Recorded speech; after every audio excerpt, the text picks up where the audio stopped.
Assalamu alaikum class. My name is Muhammad Babar. My roll number is 5074. Today we discuss about the theory of magnetism. First of all, we discuss about the contents. और contents में जो सबसे पहले हम करेंगे वो है introduction of magnetism, यानी कि मैग्नेटिज्म का तारुफ। उसके बाद जो नेक्स्ट है वो हम terms connected with magnetic materials, जिस तरह मैग्नेटिक मटेरियल के अंदर टर्म यूज़ करेंगे, जिस तरह के मैग्नेटिक फोर्स है, उसके बाद है मैग्नेटिक फील्ड स्ट्रेंथ, ये क्योरी टेम्परेचर वगैरह। और उसके बाद हम पढ़ेंगे जर्नल कंसेप्ट। और नेक्स्ट जो हम पढ़ेंगे वो है classification of properties, classification with properties, यानी कि प्रॉपर्टी की बेस के ऊपर हम क्लासिफिकेशन, फेरो है, एंटी फेरो है, डाया वगैरह। उसके बाद हम पढ़ेंगे magnetically soft and hard materials. उसके बाद हम पढ़ेंगे क्योरी एंड क्योरीज लॉस। और लास्ट पे हम पढ़ेंगे एप्लीकेशन ऑफ मैग्नेटिज्म। और उसके बाद हम पढ़ेंगे इंट्रोडक्शन ऑफ मैग्नेटिज्म। मैग्नेटिज्म का इंट्रोडक्शन पढ़ेंगे। अगर मैग्नेटिज्म की प्रॉपर्टी देखें, magnetism actually is the property of material that respond to applied magnetic field. वो कह रहा है कि जो मैग्नेटिज्म है वो actually the property of material है, कि अगर हम किसी मटेरियल के ऊपर जब मैग्नेटिक फील्ड पैदा करते हैं तो इसके नतीजे में या तो वो अट्रैक्शन शो करता है या रिपल्शन, इसको हम मैग्नेटिज्म कहते हैं। और नेक्स्ट जो पॉइंट है मैग्नेटिज्म के अंदर वो ये है कि those material in which state of magnetization induced, यानी कि वो कह रहा है कि वो वाले मैग्नेटिक मटेरियल जो state of magnetization can be induced. और नेक्स्ट पॉइंट है वो है create magnetic field in the surrounding space, यानी कि मैग्नेटाइज के नतीजे में क्या पैदा होता है, create a magnetic field around the space. और उसके बाद नेक्स्ट जो हम डिस्कस करेंगे वो है terms connected with magnetic materials, कि हम कौन कौन सी टर्म्स जो है यूज़ करते हैं, ये कौन कौन सी टर्म्स यूज़ की जाती हैं मैग्नेटिक मटेरियल्स के अंदर। जो सबसे पहले है वो है मैग्नेटिक फोर्स, यानी कि जो हम मैग्नेटिक फील्ड अप्लाई किया तो उसके नतीजे में जो फोर्स है वो गया। उसके बाद है मैग्नेटिक फ्लक्स डेंसिटी, यानी कि जो फील्ड की लाइंस या फील्ड की जो एक स्पेसिफिक बॉडी के अंदर से गुजर रही है उस फील्ड की स्ट्रेंथ कितना फ्लक्स है। उसके बाद स्ट्रेंथ, मैग्नेटिक फील्ड की स्ट्रेंथ डिस्कस करेंगे। उसके बाद नेक्स्ट है वो relative permeability and absolute permeability, और इसको हम माइक्रो से भी ज़ाहिर करते हैं। इसको यहाँ स्पेस की वजह से मैं शायद ना ठीक लिख पाऊँ, लेकिन I will try to best. Macro R से हम ज़ाहिर करते हैं।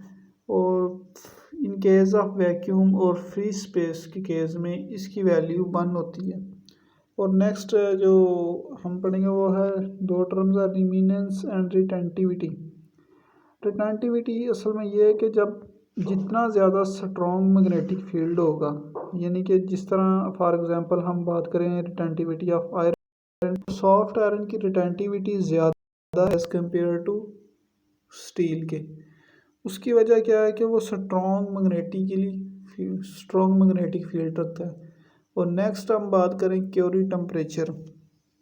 क्योरी टेम्परेचर वो टेम्परेचर होता है जिस पर sharp change in magnetic properties होती हैं, यानी कि क्योरी टेम्परेचर वो है जिस पर शार्प चेंज होता है इन मैग्नेटिक प्रॉपर्टी। जिस तरह कॉपर का जो क्योरी टेम्परेचर है वो 728 देना है।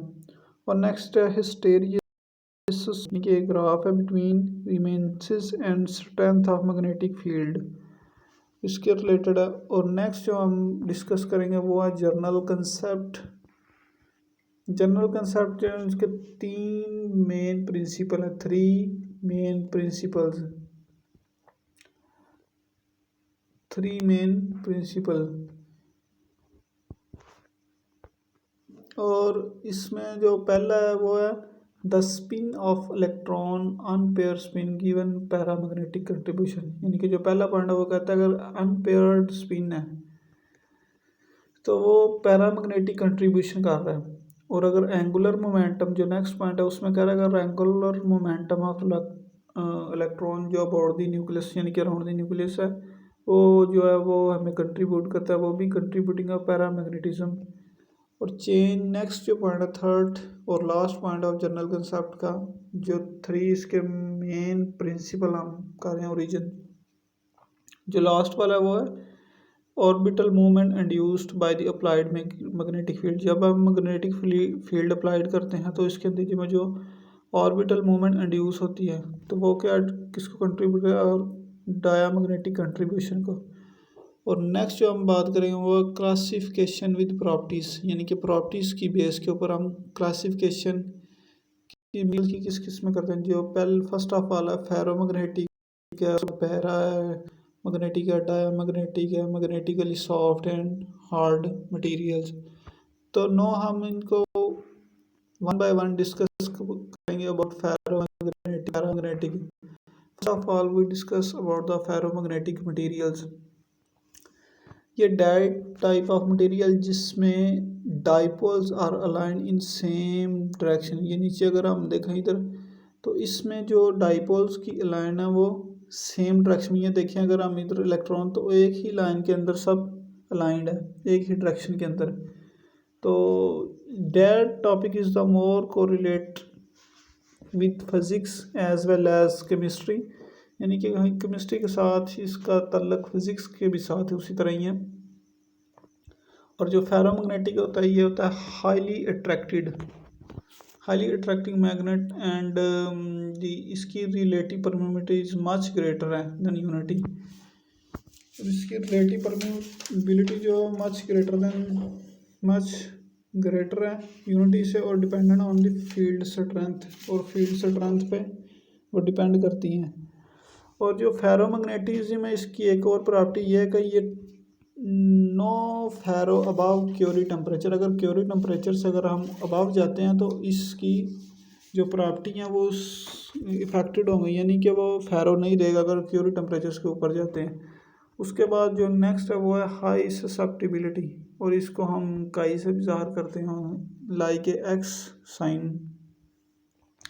और इसकी नेक्स्ट एग्जांपल है, और एग्जांपल में आयरन है, निकल है, मैंगनीज ईटीसी वगैरह सच मटेरियल जो शो करते हैं वो फेरोमैग्नेटिक है।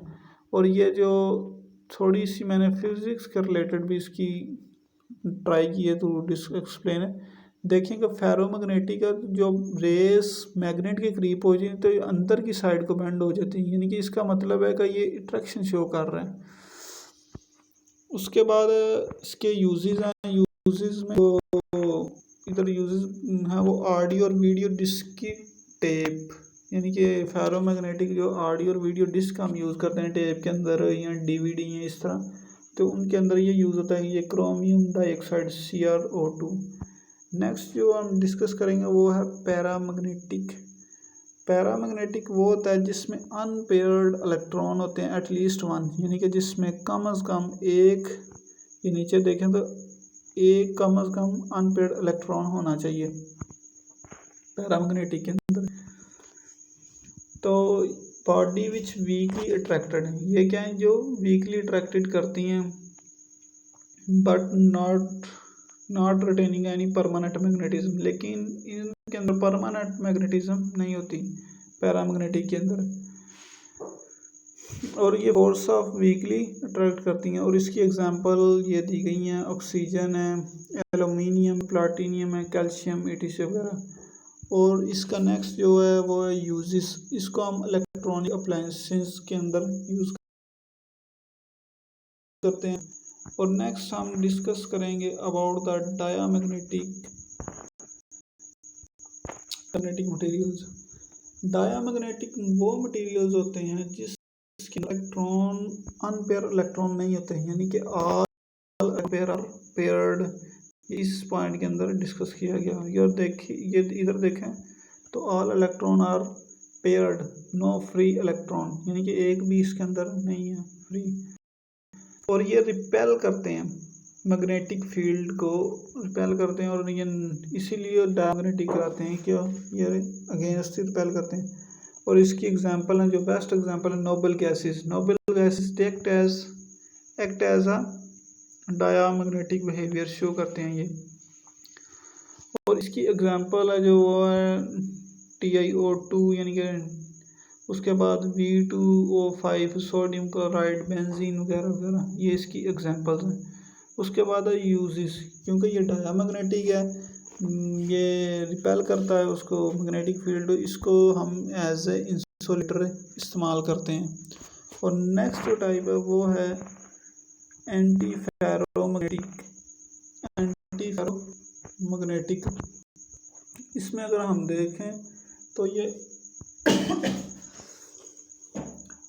इसके अंदर जो इलेक्ट्रॉन पेयर है उसमें डाइपोल अलाइनमेंट, यानी कि इसके अंदर जीरो होती है due to equal and opposite alignment, यानी कि इसके अंदर वन इलेक्ट्रॉन जो है वो अपोजिट एंड वन एक दूसरे के अपोजिट लेकिन इक्वल हैं और अपोजिट हैं, यानी कि इसके अंदर इक्वल मैग्नीट्यूड के साथ हैं लेकिन अपोजिट इंटरेक्शन है, तो इसके अंदर डाइपोल अलाइनमेंट इज जीरो। क्योंकि एक दूसरे के जितने एक डायरेक्शन दूसरा उसके 180 एंगल पे, यानी कि उतने ही अपोजिट डायरेक्शन पे। और नेक्स्ट इसकी एग्जांपल दी गई हैं। एग्जांपल के अंदर भी हम देखें MnO2 है, इसके बाद है FeO2, Fe2O3 वगैरह।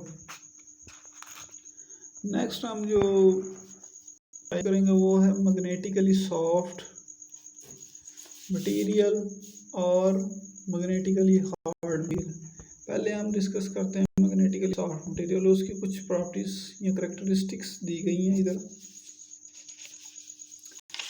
उसमें जो करेक्टरिस्टिक ये है हाई परमेबिलिटी, इसको हम माइक्रो से शो करते हैं। तो उसके बाद ये लो रेमोनेंस, और इनके जो हिस्टेरिसिस लोब हैं वो नैरो होते हैं, बहुत ज़्यादा वाइड नहीं होते, नैरो से होते हैं। और नेग्लिजिबल सोर्सेज होती हैं इसके अंदर। एग्जांपल इसकी प्योर और ignored iron, cast iron, carbon steel है, ये इसकी एग्जांपल है, निकल वगैरह वगैरह। ये सॉफ्ट मैग्नेटिकली सॉफ्ट मटेरियल है। और नेक्स्ट है hard materials, magnetically hard material, यानी कि जो मैग्नेटिक फील्ड के अंदर हार्डनेस शो करते हैं। इसकी प्रॉपर्टी में ये BH प्रोडक्ट, इधर जो H है वो है मैग्नेटिक फील्ड, इसके अंदर इस प्रोडक्ट के लिए क्या मैग्नेटिक फील्ड, यानी कि जितना ज़्यादा ये प्रोडक्ट ज़्यादा होगा उतना ज़्यादा हार्ड मटेरियल होगा। उसके बाद हाई रिटेंटिविटी है इसकी, स्ट्रॉन्ग मैग्नेटिक रिडक्टेंस है, अगर hysteresis lobe is more rectangular in shape, यानी कि जो हम ग्राफ ड्रा करते हैं बिटवीन उसके मैग्नेटिक फील्ड और रिमेंसेस के दरमियान, वो बहुत ज़्यादा रेक्टेंगुलर शेप के होते हैं। उसके बाद नीचे अगर हम इसकी एग्जांपल देखें तो इसमें steel, cobalt, tungsten, chromium steel, ETC वगैरह, और ये इसकी एग्जांपल है। नेक्स्ट हम डिस्कस करते हैं about the Curie law. Curie law ये कहता है कि susceptibility of paramagnetic is inversely, यानी कि पैरामैग्नेटिक मटेरियल की जो ससेप्टिबिलिटी है वो inversely proportional to its dear temperature. अगर इस इक्वेशन में देखें तो टेम्परेचर इनवर्सली टू है M के। M क्या मैग्नेटाइजेशन, M मैग्नेटाइजेशन है। इसमें ये नीचे इन सबको 1 बाय 1 एक्सप्लेन भी किया गया है। और ये मैग्नेटिक ससेप्टिबिलिटी को ये X से शो किया गया, जिसको काई कहते हैं। और H मैग्नेटिक फील्ड है, T जो एब्सोल्यूट टेम्परेचर है, C is the query constant. अब क्योरी लॉ ये कहता है कि जो ससेप्टिबिलिटी ऑफ पैरामैग्नेटिक मटेरियल है वो इन्वर्सली प्रोपोर्शनल होती है टेम्परेचर के, यानी कि अगर टेम्परेचर बढ़ाएं तो उसकी ससेप्टिबिलिटी ऑफ पैरामैग्नेटिक मटेरियल की डिक्रीज़ होगी, अगर इंक्रीज़ करें टेम्परेचर तो वो डिक्रीज़ होगी, अगर डिक्रीज़ करें टेम्परेचर तो इंक्रीज होगा, यानी कि ये एक दूसरे के इन्वर्सली रिलेटेड है। नेक्स्ट है क्यूरी एंड वीज लॉज। इसके मुताबिक ये कि temperature dependence of which requires an amended version of Curie law known as Curie Weiss law, यानी कि ये उसकी इक्वेशन दी गई है जिसके अंदर ये थीटा जो है क्यूरीज कांस्टेंट है, एम जो है मैग्नेटाइजेशन है, एच है जो वो है magnetic field, C is the Curie constant. Next है जो मैग्नेटिक ससेप्टिबिलिटी, इसके बारे में हम बात करेंगे। मैग्नेटिक ससेप्टिबिलिटी को अगर हम इधर भी एक्सप्लेन करें तो इधर ये जो क्यूरी लॉ के अंदर इधर ये ऊपर मैग्नेटिक ससेप्टिबिलिटी ये है कि ये degree of magnetization of material in response of applied magnetic field, यानी कि ये डिग्री ऑफ मैग्नेटाइजेशन है, कोई मटेरियल कितना ज़्यादा अपनी डिग्री ऑफ मैग्नेटाइजेशन इंक्रीज करता है इन case of applied magnetic field. जब हम किसी के ऊपर मैग्नेटिक फील्ड अप्लाई करते हैं तो इसके नतीजे में वो कितना डिग्री ऑफ मैग्नेटाइजेशन इंक्रीज करता है, इसको ये है मैग्नेटिक ससेप्टिबिलिटी। इस तरह अगर हम इधर जो नेक्स्ट स्लाइड इस पर भी एक्सप्लेन किया गया है, magnetic susceptibility is related to the force experienced by the substance of a magnetic field, यानी कि मैग्नेटिक जो ससेप्टिबिलिटी वो आल्सो यानी कि रिलेटेड करती है किसके साथ, magnetic field of a substance. और इसको जो मैग्नेटिक मूवमेंट है, नेक्स्ट पॉइंट है जो मैग्नेटिक मूवमेंट को कैलकुलेटेड करते हैं हम मैग्नेटिक ससेप्टिबिलिटी, यानी कि मैग्नेटिक ससेप्टिबिलिटी से हम मैग्नेटिक मूवमेंट को भी कैलकुलेट कर सकते हैं। और magnetic movement is not directly यानी कि मेजर नहीं हम कर सकते। नेक्स्ट है magnetic susceptibility per unit volume, और नेक्स्ट है जो मोलर ससेप्टिबिलिटी, यानी कि मोलर ससेप्टिबिलिटी क्या है, यह मास ससेप्टिबिलिटी अगली मल्टीप्लाइड बाय फार्मूला वेट। और नेक्स्ट जो हम मैग्नेटिक बिहेवियर को डिस्टिंग्विश करेंगे बाय उसकी ससेप्टिबिलिटी उसके टेम्परेचर के ज़रिए, अगर देखें उस टेम्परेचर के ज़रिए और फील्ड डिपेंडेंस के ज़रिए। जो फर्स्ट है वो है पॉजिटिव नेगेटिव वैल्यू, यानी कि जो पॉजिटिव नेगेटिव वैल्यू है वो किस तरह मैग्नेटिक बिहेवियर को डिस्टिंग्विश करती है। अगर इधर देखें अगर ससेप्टिबिलिटी की वैल्यू नेगेटिव है तो वो ओनली शो करता है डायामैग्नेटिक बिहेवियर, यानी कि जो डायामैग्नेटिक मटेरियल्स हैं उन वो शो क्या करते हैं, नेगेटिव वैल्यू ऑफ ससेप्टिबिलिटी। जो नेक्स्ट पॉइंट है वो है एब्सोल्यूट वैल्यू। एब्सोल्यूट वैल्यू के अंदर है ferromagnetic material show huge positive value, जो फेरोमैग्नेटिक है उसकी ह्यूज पॉजिटिव यानी कि बहुत ज़्यादा पॉजिटिव वैल्यू होती है। ऊपर क्या था जो डायमैग्नेटिक है वो नेगेटिव शो करते हैं ससेप्टिबिलिटी, अगर फेरोमैग्नेटिक मटेरियल उसकी होल यानी कि बहुत ज़्यादा वैल्यू है पॉजिटिव। नेक्स्ट जो थर्ड पॉइंट वो ये कि टेम्परेचर डिपेंडेंस, अगर तो डायामैग्नेटिक है इज़ नॉट टेम्परेचर डिपेंडेंट, यानी कि जो डायामैग्नेटिक मटेरियल है वो टेम्परेचर डिपेंडेंट नहीं होता है, यानी कि टेम्परेचर इंक्रीज़ करें या डिक्रीज़ करें डायामैग्नेटिक जो मटेरियल है उसकी प्रॉपर्टीज़ के ऊपर कोई इफेक्ट नहीं होता। वो डायामैग्नेटिक है, अगर टेम्परेचर इंक्रीज़ किया फिर भी वो डायामैग्नेटिक, अगर लो किया फिर भी। और नेक्स्ट है जो anti ferro material increase with increasing temperature, यानी कि जो एंटी फेरोमैग्नेटिक मटेरियल्स हैं अगर टेम्परेचर को इंक्रीज़ करें तो उनकी एंटी फेरोमैग्नेटिक मटेरियल्स की प्रॉपर्टी इंक्रीज़ होती हैं। और नेक्स्ट पॉइंट है इस स्लाइड पे para and ferro magnetic material decrease with increasing temperature, यानी कि अगर हम टेम्परेचर को इंक्रीज़ करें तो इसकी पैरामैग्नेटिक और फेरोमैग्नेटिक की डिक्रीज़ होती है value by increasing temperature. Next application में फेरोमैग्नेटिक मटेरियल और डायामैग्नेटिक एप्लीकेशंस ये जो फेरोमैग्नेटिक है फ्लॉपी डिस्क में, और उसके बाद ये स्ट्रिप वगैरह और केसेट वगैरह में यूज़ होते हैं। डायामैग्नेटिक है उसकी एप्लीकेशंस है वो भी यूज़ होता है मुख्तलिफ में, जिस तरह इधर लेविटेशन मैग्नेटिक लेविटेशन वगैरह में। Okay, goodbye. Or due to the time decrease, so I will try to best explain.